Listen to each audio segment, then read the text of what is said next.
¿Cómo defino uso de la IA? ¿Qué características? ¿Cuándo algo es solo uso? Esta es una pregunta interesante. Uso, de, es decir, que se está tomando una postura, quizás una corriente utilitaria, pero bueno, antes de eso, el usar, el agarrar, ¿no?, una herramienta, separarnos del exterior del mundo, la otredad, acercarnos a la otredad, agarrar algo, ¿no?, en el mundo. Digo, puede ser material o no, porque podemos usar una idea, pero el uso, quizás, la tendencia semántica, quizás, o gramatical, que donde yo me aproximaría sería a que se está confundiendo ahorita el uso con el consumo, ¿sí? O sea, ver videos en TikTok o Reels en Instagram, es el uso de Instagram o el uso de ver videos en TikTok, no, simplemente es la acción, no simplemente es el consumo.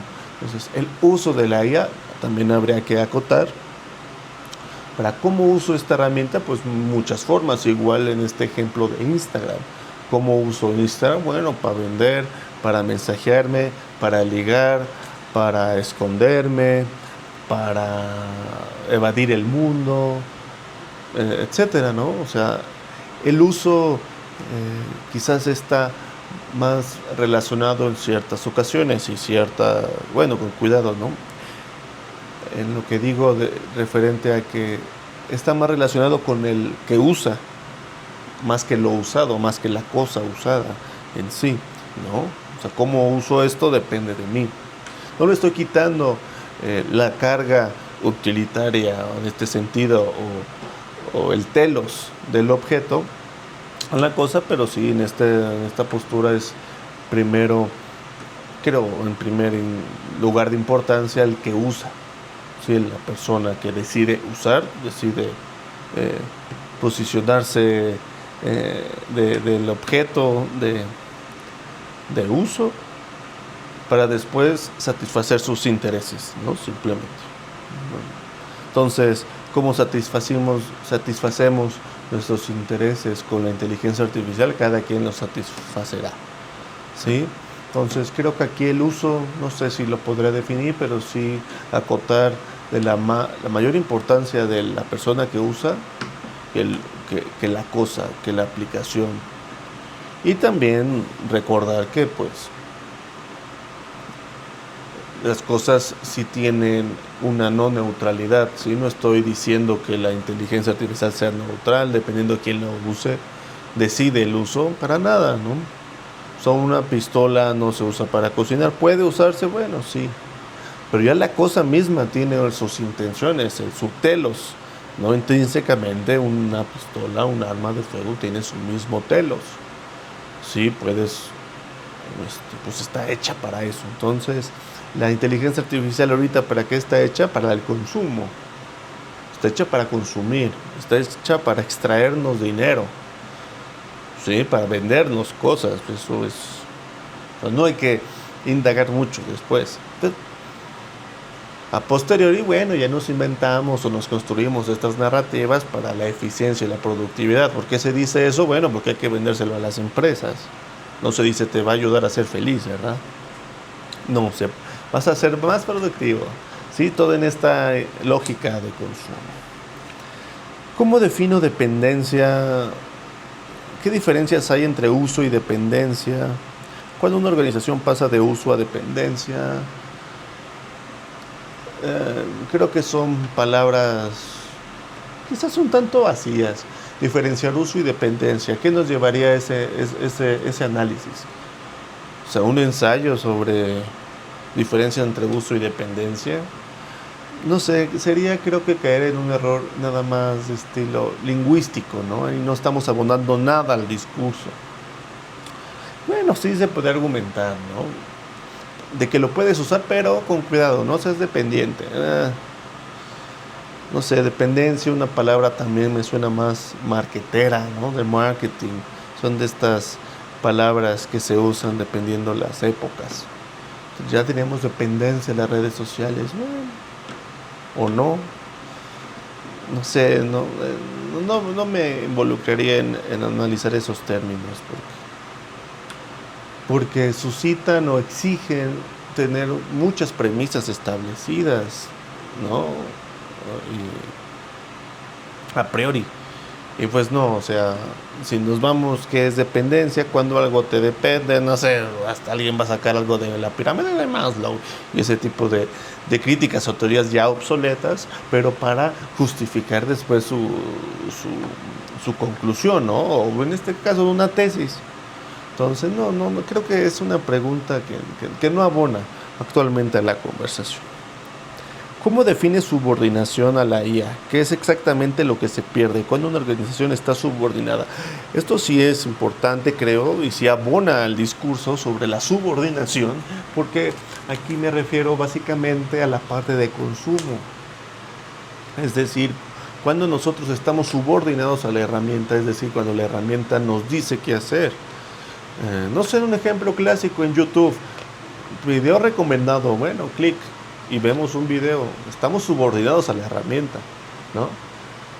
La herramienta ya nos sugiere qué ver, nos sugiere qué decir, qué escuchar, los algoritmos, en cualquier red social lo sabemos, estamos subordinados a ellas, ¿no?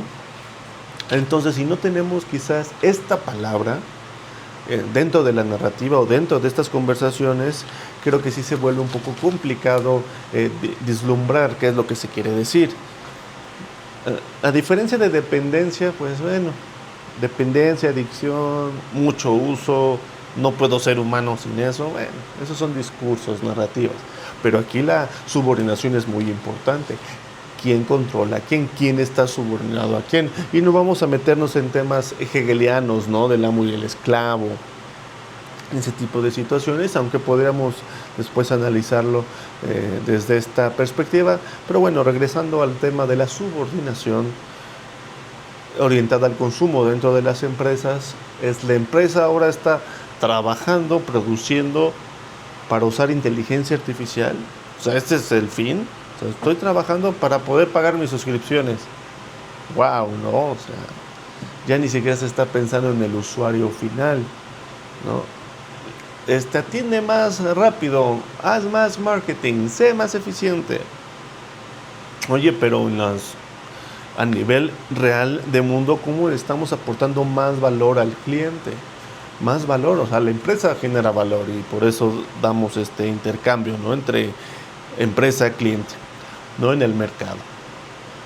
¿Cómo se está aumentando el valor? Y no solo para vender y consumir, ¿no? Porque también hay una tendencia en que decir, no, se aumenta el valor y aumentas el valor y el high ticket y se cobra más caro. Sí, pero eso es ilusorio, eso es nada más igual que vemos en discursos y narrativas.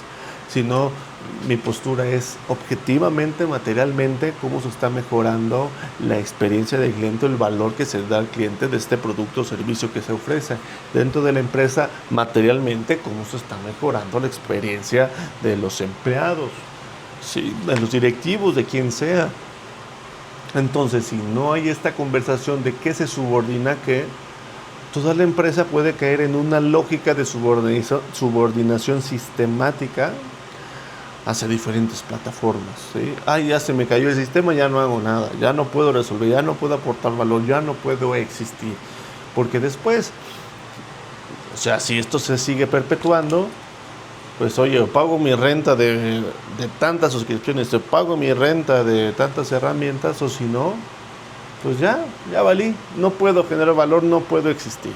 Hoy ya estamos a tiempo de no subordinarnos, es decir, de utilizar la computadora, utilizar la máquina, usar la cosa para hacer otras cosas, para aportar valor, con instrumento, ¿sí? No hacia nosotros mismos, ¿sí? No como, bueno, hacia la empresa, en este sentido me estoy refiriendo.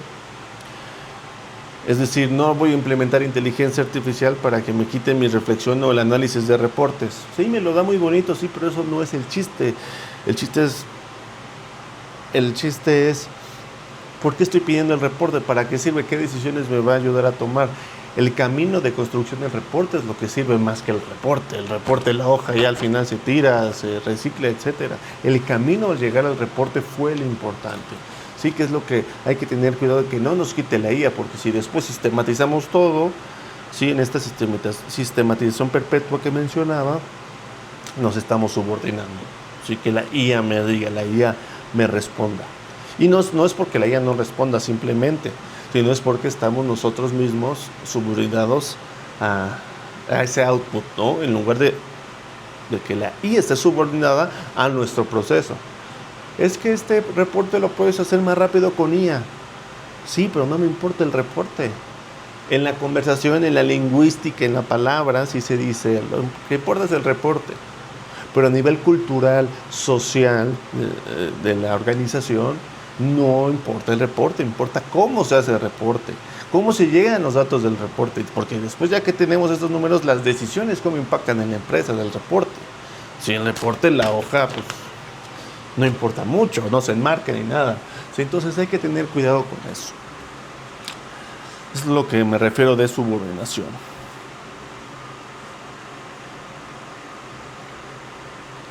¿Qué es exactamente autonomía del juicio? ¿Qué significa perderla? Lo que mencionamos anteriormente sobre nosotros ser juiciosos, tener la capacidad de decir, no te voy a usar máquina para este proceso, porque entiendo que el proceso es más importante que el output. ¿Sí? Nuestro proceso, nuestro hablar con las personas, todo lo que hagamos, no pasa nada. Es más importante que el output. Y si la organización premia más el output que el proceso para llegar al output, bueno, es un problema organizacional. Si ven en redes sociales, se premia el output. Mira cómo puedes hacer la imagen, mira cómo puedes hacer este video, mira cómo puedes hacer esto. Este reel, este meme, esta película, estos outputs. Sí, pero que pueda ser una imagen bonita no va a cambiar la vida de la organización, sí, de la empresa. Por sí mismo no va a hacer que venda más. O sea, por supuesto que no. O sea, no pasa así. Puede facilitar ciertos procesos, sí, pero en sí mismo el output no. El proceso sí. El proceso de la persona encargada de eso, que utilice la IA, ¿sí? Utiliza la máquina, pero asimismo esa persona que tenga ese juicio de valorar las otras cosas que quizás a veces no se mencionan, que aquí ya lo hemos mencionado, la parte social, la parte de conocer la organización, de conocer lo que se busca, lo que quieren la parte directiva, el jefe superior inmediato, de analizar la situación económica, la situación del país, la situación local, etcétera, ¿no? Entonces, tener esa autonomía de juicio es sumamente importante y valorada, quizás, o próximamente valorada, porque actualmente el juicio está también subordinado al algoritmo. Muchas veces nosotros somos impactados por juicios de consumo, es decir, nosotros somos consumidores de juicios. ¿A qué me refiero? A los influencers. Los influencers son máquinas de juicios, ¿no? Entonces, los influencers generan juicios y nos los comparten y nos, entre comillas, dogmatizan, ¿no? Nos entregan, ¿no? y empatizamos con uno y vamos poco a poco pues empatizando, cambiando algunas partes ideológicas de cada uno y hasta llegar al punto de perder nuestro propio juicio y solamente consumir juicio ajeno, y cuando nos preguntan nuestra postura, pues solamente repito el juicio de mi influencer, ¿no? O de varios, ¿no? Repito esos juicios que me fueron entregados, que no fueron creados, ¿sí? No germinaron del individuo, sino fueron prestados, fueron consumidos. Por eso estas redes sociales llena también de este tipo de posturas, y no solo políticas, sino inclusive con la misma inteligencia artificial. Todos los videos de inteligencia artificial es para hacer marketing, ser más productivo, ¿no? O sea, estos son juicios, ¿no? que nos dan de consumo, ¿no? Hay que tratar de tener esa autonomía y de seguir rumiando las ideas, rumiando estas posturas y tratar de contrastarlo con nuestra realidad material. ¿Qué vemos en la empresa donde trabajamos, en la escuela, con la familia? ¿Qué estamos viendo en la vida, ¿no? Material? y después hacer ese contraste, esa antítesis, síntesis o complementar, ¿no? Etcétera. El chiste es que germine de nosotros, ¿sí? A eso le llamo autonomía del juicio. ¿Qué es la validación contextual? Exactamente lo que acabo de decir hace unos segundos, ¿no? De validar lo que creo, validar mi juicio con mi contexto. No contexto a nivel de ventana de contexto de IA, sino mi contexto de vida, mi contexto social, a mi contexto político, a mi contexto cultural, etcétera, ¿no? O sea, en la empresa, ¿cómo están mis compañeros de trabajo? ¿Cómo está mi familia? ¿Cómo está el metro? ¿Cómo está el tráfico? ¿Cómo está la contaminación? ¿Cómo está el mundo? ¿Cómo están las guerras? ¿Cómo están las zonas turísticas? ¿Cómo está el cambio climático? ¿Cómo está, no sé, el concierto? ¿Cómo están mis sentimientos? ¿Cómo está mi ansiedad? ¿Cómo está, etcétera? ¿No? Toda esa suma de variables de contexto de la vida humana, pues contrastarlos, ¿no? Contrastarlos para después entrar al proceso de la validación. Sí, ok, me dio esto la inteligencia artificial, ok, sí, ya vamos a validarlo. ¿Con qué? Con mi contexto multifactorial, ¿no? O sea, quizás podrá ser infinito. No hay que perder, ¿no? Esa validación, si no solo nos volvemos consumidores. ¿Qué es el criterio experto? ¿Cómo se erosiona? ¿Cómo se ve cuando se erosiona? El criterio experto en esta tesis que presento o que he reflexionado, específicamente dentro de la empresa me refiero a la pérdida de esta suma de variables que conformaban el contexto de una persona a nivel senior dentro de una organización. Una persona dentro de una organización, no sé, por ejemplo, dependiendo del contexto, que lleve más de 3 años trabajando en la empresa, ya tiene mucho contexto. Y no hablo de contexto escrito en un Word o en un prompt. No. Tiene este contexto multifactorial. Sabe cómo es el jefe, qué le gusta, qué no le gusta, qué día sí está feliz, qué día sí está enojado, la empresa hacia dónde va, por qué la empresa va a dónde va, si hay un nuevo competidor, no hay un nuevo competidor, que la situación económica, que alguna regla, que el cambio político, no sé, las políticas, cómo está creciendo la empresa o al contrario cómo se está muriendo, los directivos, hay pleitos entre directivos, pleitos entre colegas, pleitos entre subordinados o no, etcétera. Ese tipo de contexto es lo que forma, en mis palabras, el criterio experto, ¿sí? Ya que tengas el contexto, bueno, vas afinando ese criterio para la toma de decisiones. Entonces, un junior puede hacer una imagen para Facebook Ads, ¿no? Un anuncio en Facebook Ads. Y muy bonito, y con la IA lo hace en menos de, no sé, 10 minutos. Todo el proceso.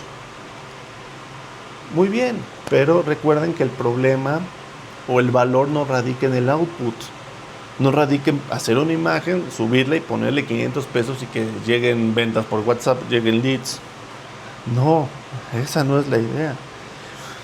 El criterio experto es aquel que ya tiene el contexto organizacional, lo que ya vimos, la multifactorialidad de todas las situaciones de la empresa, que te puede decir, oye, no, esa imagen no, se puede ofender tal cliente o tal proveedor. No, si pones eso, esa palabra es peligrosa, ¿no? Ya le está usando la competencia.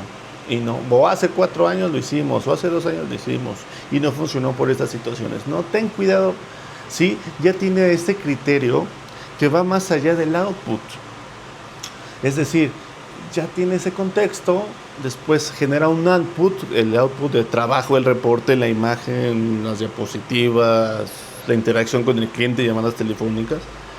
Y después ya el criterio ¿para qué? Para la toma de decisión. Si se sube o no se sube, qué color se pone, qué color no se pone, qué palabras se dicen o no se dicen. ¿Sí? En el reporte, o sea, ¿urge o no urge? Todo urge. ¿Por qué urge? Etcétera. Sí, entonces, ese criterio experto está íntimamente relacionado con el contexto, ¿no? Lo que aquí dijimos, la validación contextual, ¿sí? Entonces, si nos quitamos el juicio, ¿sí?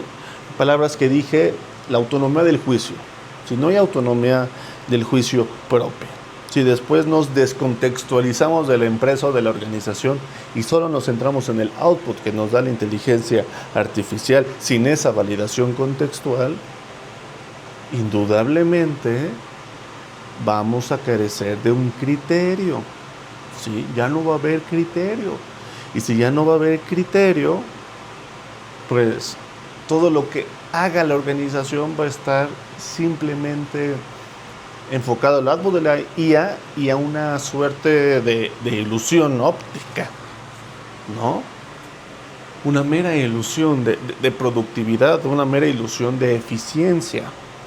Así entonces hay que, en este tema que nos toca abordar, que es la regulación, si ya estamos abordando unos temas de autorregulación de nuestro juicio crítico, nuestra autonomía del juicio, pero también regularla dentro de la empresa, pero no a suerte de un reglamento como tal, sino entender todas estas variables, entender estos conceptos, para ya que las entendimos, bueno, ¿cómo lo regulamos? No solo con normas, ¿sí? Sobre todo, bueno, quizás sí, pero no hablo de políticas o reglamentos, sino ese tipo de normas culturales dentro de la organización. Sí, valorar el criterio, valorar lo que dicen las opiniones, los juicios de las personas, etcétera, más que el output. Sí, más que el output que nos da la IA o no la IA, más que el output, no, que se valore eso. Porque si no, se va a perder se van a perder este puesto senior. ¿Por qué?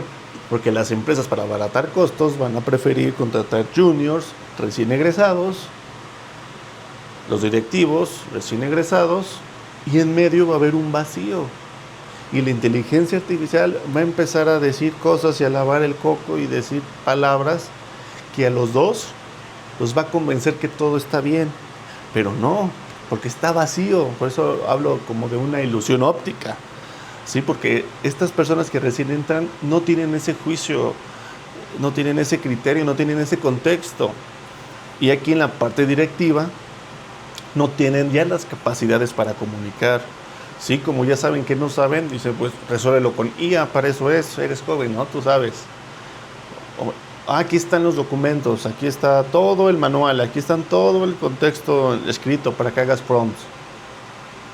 Sí, pero entonces esa parte, social o políticamente interna de relaciones, de la práctica, de los procesos para llegar al output se va a perder y simplemente va a ser una mera ilusión, y eso va, en mi tesis está que a llevar a, no sé si decir al colapso de las empresas, pero sí a ponerlas en situaciones comprometedoras o difíciles en cuestión de los recursos humanos, del capital humano, del talento humano.